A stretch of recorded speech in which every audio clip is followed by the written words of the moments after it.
Good evening, everyone. Today I will show you how to make your stream more interactive, specifically by giving your viewers ability to shake your game. And I'm not talking about making some visual effects. That will be too easy and boring. They will be able to shake your actual game window. It will look something like this.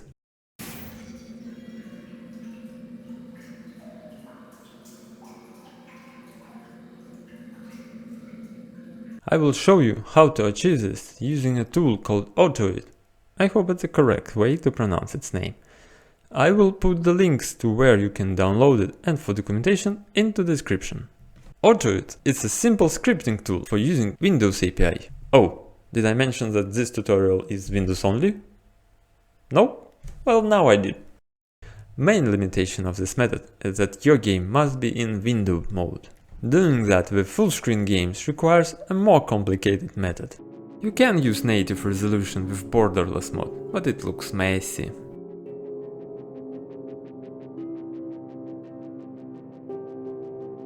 First of all, you need to have Untitled installed. I hope I don't need to explain how to do that. If you can set up a stream, you can install a piece of software. Can you? Good. Obviously, there's always other ways to do it, maybe even easier or more right, but I'm using my method. If you want to share other ways, welcome to the comments. If you installed Untitled correctly, you should see options to create a new Untitled script in Windows context menu. Let's create a new one and open it for edit. It will start script editor. Now we will go to the Untitled wiki, go to the functions page, and let's start to investigate which functions we will need for our purposes. Shaking window is actually just moving it really quick. So for this we can use winMove function. It takes 7 parameters, 4 of them are required. The first pair of parameters is for defining which window to move. The second pair is telling to which coordinates move target window. The third pair is for changing window size, but we don't want to do that. And the last one is speed. How fast window is moving from old coordinates to the new ones. We also will not use this, because instantaneous movement better in our case. But you can try it out if you want, I can't stop you. Let's start from targeting our window. For my example, I will use the portal 2. You can target window using several methods, by its title, window handler or class. For me, the easiest way is by class, because some games have version number in its title, or other stuff, and it changes from time to time. Of course, you can use regular expression if you're into this kind of stuff. Handler, you will have to get it every time after you start the game. Untitled got function for this, winGetHandle, but it again requires title or class.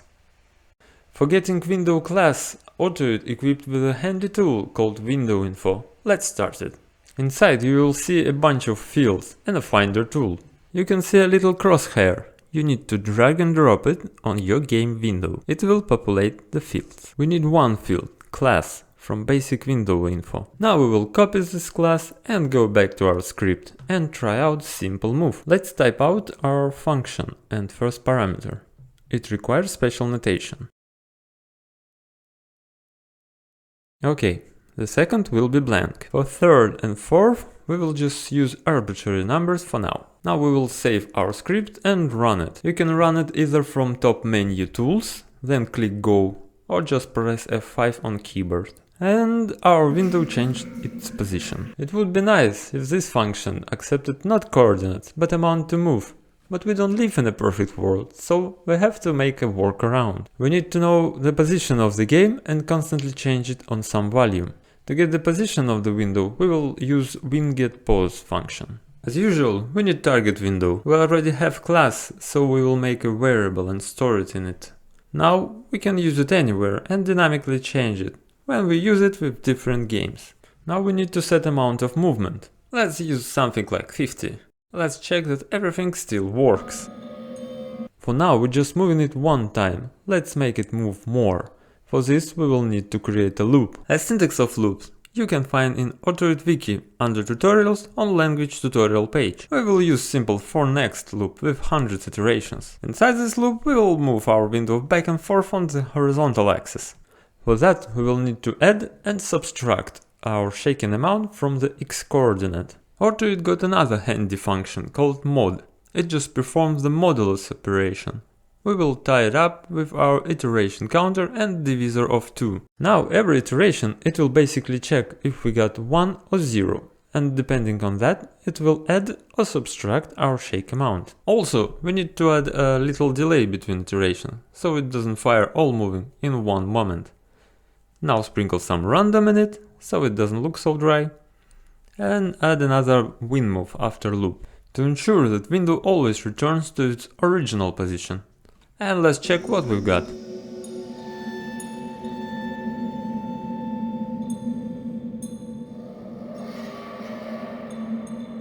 And there you go, simple shaking effect.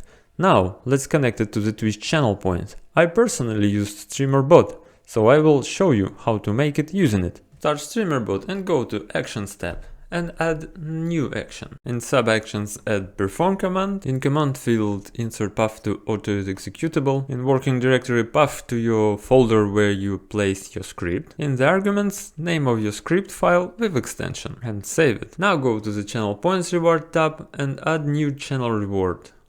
Fill it as you wish and select our just created action.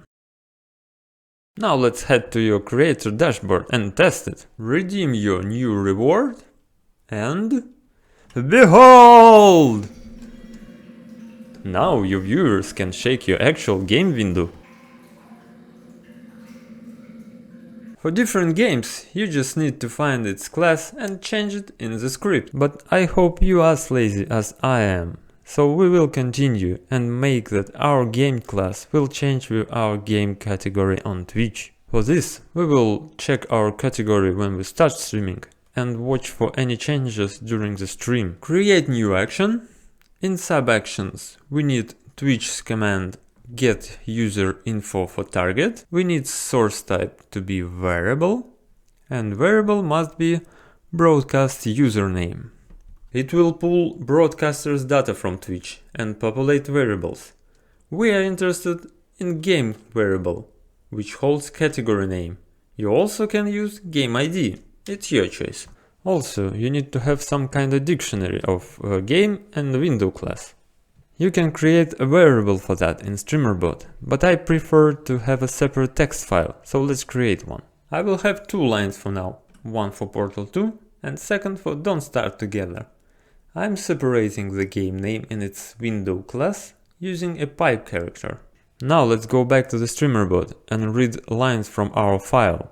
In sub-actions, we need read lines from file under file menu. Choose your file and click OK. When streamer.bot reads a file, it populates some variables. Number of lines read, and each line became its own variable.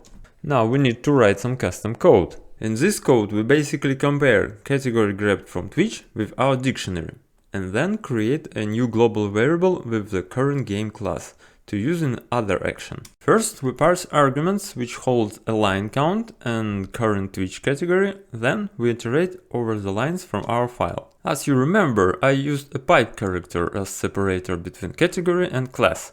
Here we are splitting our lines by it. In their element we got our game name, which we compare with Twitch's one, and in first our window class. And if we got a match, we save this class to the global variable.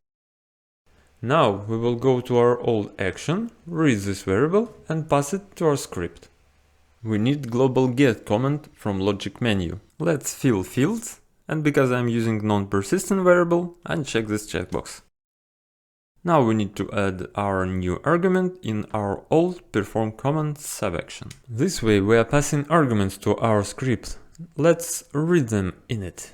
To read command line parameters in our script, we need to use built-in command line variable. 0 of elements contain the total number of passed arguments.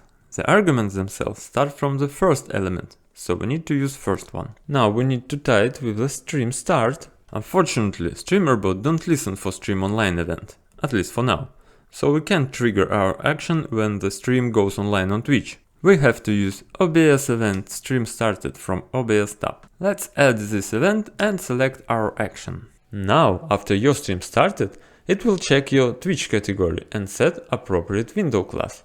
If you are changing your category during the stream, you will need to set it accordingly. Streamer.bot got you covered with its stream update event. You just need to dig a little bit in the mess of these tabs. We just pop our action in it and it will check the game category each time we change our stream info on Twitch. Now if you plan to stream your whole desktop, you're actually done. You and the viewers will be able to see your shaking window. But if you capture your game individually, you will see the effect, but they will not. To solve this issue, you will have to use some visual effects in OBS. For this purpose, I am using OBS Shader Filter plugin. Go into your scene and select your game source. Open Filters and add User-Defined Shader Filter. Check these two boxes and select Shake Effect file from the examples folder inside OBS. We are moving our window left to right in our script, so we will use these two fields. Let's put here something like 50. And check Randomize Movement box down here. You can play with these parameters to get the desired offset and match the movement with one from the script. Now let's go back to the streamer.bot and add an action for our filter. Select your shake action and add couple sub-actions. We need to set source filter state to turn it on and off from OBS menu and a delay between them. Select appropriate scene and source. Now let's see what we achieved. Looks pretty good. Now you can play around with the timing and intensity.